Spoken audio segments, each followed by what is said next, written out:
Season की शुरुआत में मुझे ये कहता कि आर्सेनल जैसी बड़ी टीम को हम ड्रॉ खेल रहे हैं कमबैक करके, तो I would have taken that. But अब कॉन्टेक्स्ट में लाते हैं चीजें, कल के मैच के बारे में हम थोड़ी सी बात करते हैं। ऐसा ही कि देखो, आर्सेनल ना अभी थोड़ा स्लिपरी रन ऑफ फिक्सचर से आ रही थी। न्यूकासल से हार गए, इंटर मिलान से हार गए। थोड़ा हमारी पास एक अपॉर्चुनिटी थी आगे बढ़ने की, अपना स्कोर करने की। यूनाइटेड से हम ड्रॉ खेल के आ रहे थे, बट कल भी हमने एक ड्रॉ खेला आर्सेनल के अगेंस्ट। 2 लगातार ड्रॉ हमारे प्रीमियर लीग में हो चुके हैं।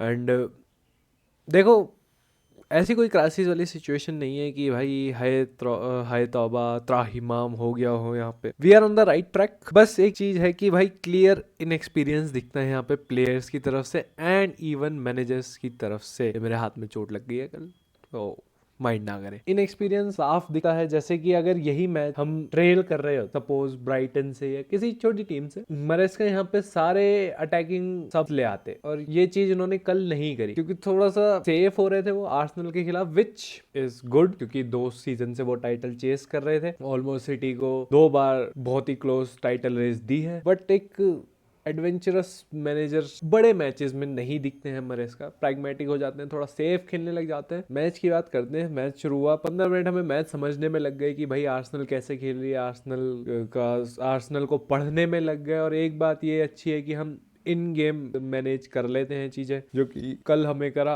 कोल Palmer was nowhere to be seen, ghosted on the ball, कुछ खास थे नहीं। मेरी ये समझ नहीं आ रहा था लेफ्ट में क्यों खेल रहे थे वो। आई थिंक डिफेंसिव कवर देने के लिए साका के तरफ से। इंजरी इश्यूज भी हैं, लिंप कर रहे थे वो एंड में, तो हो सकता है। But Cole Palmer was very ineffective. And एक ये एजेंडा चल रहा है कि भाई Cole Palmer is ghosted against big club. मेरी ये समझ नहीं आ रहा हाउ। मैनचेस्टर यूनाइटेड के अगेंस्ट उन्होंने 4 गोल स्कोर करे 2 मैचेस में लास्ट ईयर। पर्स के अगेंस्ट स्कोर करा है, आर्सेनल के अगेंस्ट स्कोर करा है। मेरी ये समझ नहीं आ रहा है ये कहाँ से ये एजेंडा आ रहा है कि कोल पाल्मर इज इनइफेक्टिव इस सीजन। हाँ है, दिखे नहीं है, चांसेस नहीं मिले, बट ठीक है। इनइफेक्टिव तो नहीं है यार, अभी दूसरा ही सीजन है कोल पाल्मर का, कम ऑन। फिर फर्स्ट हाफ के एंड तक हम काफी डोमिनेट करने लग जाते हैं गेम, काफी चांसेस बनाने लग जाते हैं। एक मान लो गुस्तो को चांस मिलता है भाई काफी अच्छा, वो मिस हो जाता है। एंड ऐसे ही बड़े मैचेस में यही इन एक्सपीरियंस दिखता है। यही जो गुड टीम्स को ग्रेट टीम्स बनाती हैं कि वो आपको एक चांस मिलता है तो आप उसे बरी करते हो। यहाँ पे आपने नहीं करा, विच इज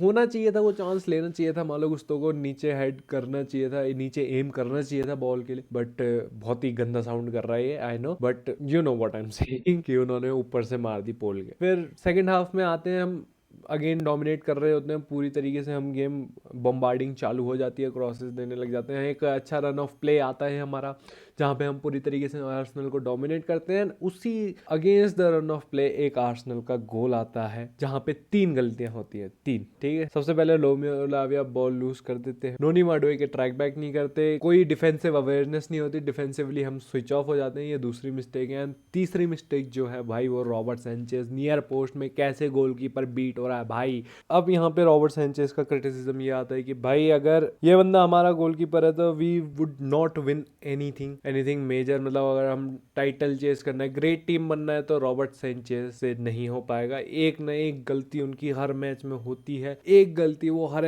मैच में करते ही हैं। कंसिस्टेंट है वो कि एक गलती तो वो करेंगे ही। कल भी करा था और पीछे मैचेस आप उठा के देख लो तब भी करा था। बर्नमथ के अगेंस्ट उन्होंने एक पेनल्टी सेव करी थी, लगा था कि भाई रिडेम्पशन शुरू होगा सैंचेज का वगैरह वगैरह, बट नहीं। एंड एंजो मरेस्का भी बैक करते हैं यार, थोड़ा सा एक वैसा डिसीजन लो। अब थोड़ा सा ब्रेव हुई है इस डिसीजन में गोलकीपर के कि जॉर्गिनसन भी तो है आपके पास, वो तो कुछ गलत नहीं कर रहे। पता नहीं ट्रेनिंग में क्या ऐसा सैंचेज कर रहा है कि भाई मरेस्का जॉर्गिनसन को पिक ही नहीं कर रहे प्रीमियर लीग के लिए। तो आई थिंक एक हार्श कॉल यहाँ पे कीपर्स के लिए लेना पड़ेगा, क्योंकि भाई नहीं होगा, सैंचेज से तो नहीं होगा। देन फिर भी हम अटैक ही करते रहते हैं एंड सब्स्टिट्यूशन हो जाते हैं उस बीच में। एंड एंजो के आते ही थोड़ा सा एक गेम चेंज होता है। वो पास देते हैं पेड्रो नेटो को और एक शानदार गोल वहां पे स्क्रीमर, बिल्कुल स्क्रीमर बॉटम कॉर्नर में गोल आ जाता है। सब लोग देखते रह जाते हैं, सब के सब खड़े रह जाते हैं। उसके बाद आर्सेनल को काफी सारे चांसेस मिले towards the end of the game, जहां पे अपना डिफेंस स्विच ऑफ हो गया, बट सब ऑफ साइड ही थे। अगर आप देखोगे तो ये हर कोई ऑफ साइड था वहां पे। एंड ऑफ साइड से याद आया काय हावर्ट्स भाई। ठीक है, लाइक मेरी ये समझ नहीं आ रहा कि काय Havertz why he is hating Chelsea so much. भाई जो तुमने करियर में उखाड़ा वो चेल्सी के साथ ही उखाड़ा है। एक गोल तुमने यादगार करा हुआ है, और कोई गोल मुझे याद आता नहीं है काया हावर्ट्स का। वो अगेंस्ट मैन सिटी था, चेल्सी की शर्ट में था वो, ठीक है। और पता नहीं क्या ही हेटरेट पैदा हो गई है काया हावर्ट्स को कि ठीक है आप सेलिब्रेट करिए क्योंकि आप चेल्सी प्लेयर तो रहे नहीं अब, पर आप डिसरिस्पेक्ट मत करिए चेल्सी फैंस को, क्योंकि चेल्सी फैंस ने आपको बैक करा है जब आपका बुरा फॉर्म चल रहा था। काया हावर्ट्स को बैकिंग दी गई है कि हाँ भाई आप है जनरेशनल टैलेंट तक बोला गया है। काया हावर्ट्स को बिग गेम प्लेयर बोला गया है। मैंने खुद बोला था, मतलब तब मैं वीडियोस नहीं बनाता था, पर पहले बोला था मैंने जब भी डिस्कशन होते थे हमारे फ्रेंड्स के बीच। आपको बैकिंग दी गई है, आपको सब कुछ किया है, और you have a great time with Chelsea. आपने क्लब वर्ल्ड कप जीता है एंड चैंपियंस लीग का गोल स्कोर करा है, फिर भी आप पे हेट्रेड है चेल्सी के लिए। I don't understand this and you are disrespecting Chelsea fans who have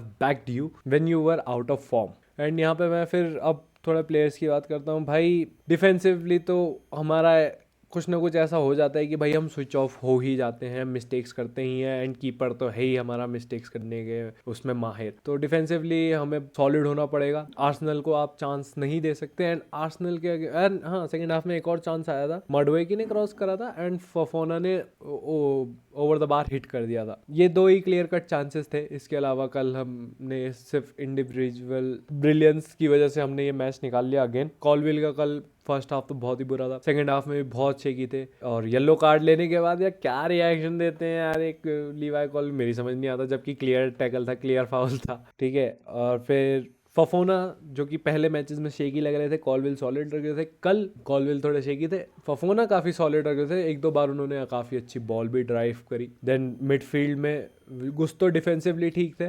offensively वो नहीं हो पाता यार उनसे। I think we will see Reece James, rest दिया गया था रीस जेम्स को क्योंकि हाई इंटेंसिटी मैच था एंड अभी इंटरनेशनल ब्रेक आ चुका है, तो उनको रिकवर करने का और मौका मिल जाएगा। Then he will be a regular starter for us, मुझे ऐसा लगता है।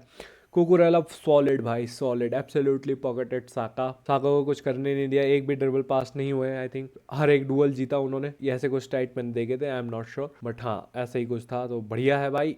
और man of the match performance थी वहाँ पे डेफिनेटली कुकुरेला की तरफ से। Cole Palmer ineffective, Jackson off the ball बहुत ही अच्छे थे पर उन्हें मौका नहीं मिल रहा था, या डिसीजन मेकिंग बहुत खराब थी हमारी फाइनल थर्ड में अटैकर्स की, पास नहीं डाल रहे थे सही। देन काइसेडो अगेन ब्रिलियंट भाई, Caicedo is the most consistent player right now in the Chelsea shirt. I think Rodri जब नहीं है तो बेस्ट डिफेंसिव मिडफील्डर अभी काइसेडो ही है। रोमियो लाविया ठीक ठीक गेम था, एक उन्होंने मिस्टेक करी जिसकी वजह से गोल आया। टोनी माडवी के डिफेंसिवली सही थे पर ऑफेंसिवली अगेन सेल्फिश हो जाते थे, ऑफेंसिवली ज्यादा कुछ दिखा नहीं माडवेगी की तरफ से। एंड फिर मुद्रिक आते हैं, ज़्यादा दिखते नहीं है, आखिर के 10 मिनट ही मिलते हैं, एनकुंकू को भी 10 मिनट ही मिलते हैं, तो ज़्यादा कुछ उनकी तरफ से दिखता नहीं है। एंजो फर्नांडिस को कुछ मिलता है, एक असिस्ट देते हैं एंजो, तो बढ़िया रहता है। And Pedro Neto again shining, बढ़िया इंप्रेस करा उन्होंने मेरे को कल, काफी अच्छा वर्क रेट दिया उन्होंने, तो ओवरऑल ठीक है यार, we are on the right track. अब जो फिक्सर देखो, अब फिक्सर्स की बात करते हैं कि अब हमें क्या करना चाहिए। जो कि फिक्सर्स देखो, हमने काफी सारे मुश्किल टीमों को खेल लिया, जिसमें हमारी सिटी थी, लिवरपूल थी, आर्सेनल थी, यूनाइटेड थी, न्यूकासल भी आप बोलोगे एंड ब्राइटन भी बोलोगे क्योंकि वो भी पॉइंट्स में हमारे साथ ही है, शायद 19 पॉइंट्स ही हैं उनके। या हमने 11 में से 6 मेजर टीमों को खेल लिया। अब थोड़ा रन ऑफ फिक्सचर अच्छा रहेगा। लेस्टर से मैच है, एस्टन विला से मैच है, तो जो कि अभी थोड़ा शेकी से चल रहे हैं करंट फॉर्म में एस्टन विला। देन स्पर्स से मैच है भाई, स्पर्स भाई आप एस्टन विला को 4-1 से फोड़ के आ रहे हो, देन अपने ही होम पे आप इप्सविच से 2-1 से हार जा रहे हो। इप्सविच की पहली विन है वो इस सीजन की प्रीमियर लीग की। भाई सब मेरी ये समझ नहीं आ रहा क्या टीम है स्पर्स। खैर this is not a Spurs roasting session, Chelsea की बात करेंगे, but still let's all laugh at Spurs. और अभी हमारी न्यूली प्रमोटेड टीम से एक भी मैच नहीं हुआ है। लेस्टर से नेक्स्ट मैच ही है, साउथहैम्पटन से खेलना बाकी है, अभी हमें इप्सविच से खेलना बाकी है, तो एक थोड़ा इजी रन ऑफ फिक्सचर्स आ रहा है जिसमें हमें जितने ज़्यादा हो सके उतने पॉइंट्स ग्रैब करने की ज़रूरत है। एंड यहाँ पे मैं रॉबर्ट सैंचेज का फिर बोलूँगा भाई, अगर हम टॉप 4 के लिए राइट ट्रैक में हैं तो Robert Sanchez can make it a 6। अरे रॉबर्ट सैंचेज अकेले ही हमें 4th की जगह 6th फिनिश करा सकते हैं, क्योंकि आपने कितने मैचेस में देखा है कि हम डिफेंसिवली स्विच ऑफ हो जाते हैं, सैंचेज से एरर आ जाती है। इसमें दो केस इन पॉइंट 2 मैच है यहाँ पे, एक वुल्स वाला और ब्राइटन वाला। खैर उसमें तो हमने इतने ज़्यादा स्कोर कर दिए थे कि भाई इवेंचुअली हम जीत गए एंड अच्छे खासे गोल डिफरेंस से जीत गए, बट स्टिल नहीं है ना, मतलब मिस्टेक्स तो मिस्टेक्स होती हैं, अगर ये आप बड़ी टीमों के साथ नहीं कर सकते, ये आप एक हाई इंटेंसिटी मैचेस में नहीं कर सकते जो कि आपने किया था, एंड वही है बस। बाकी तो ठीक है, we are on the right track, and अगले 8 मैचेस में कम से कम हमें भी मतलब ऐसे 17-18 पॉइंट तो चाहिए बेयर मिनिमम। 8 में से 16 से 20 पॉइंट तो चाहिए ही चाहिए। तो देखते हैं बाकी कैसा रहता है। Do let me know in the comments यार, आप कैसे देखते हैं इस गेम को, आपकी टीम कहाँ पे है अभी इस समय। एंड बस इतना ही आज के लिए, मिलता हूँ मैं आपसे नेक्स्ट वीडियो में, तब तक के लिए गुड बाय। पता नहीं नेक्स्ट वीडियो डालूंगा नहीं डालूंगा, मैं बिल्कुल रेगुलर नहीं हूँ, but yes, keep hoping and keep the blue flag flying high. जय हिंद, जय भारत।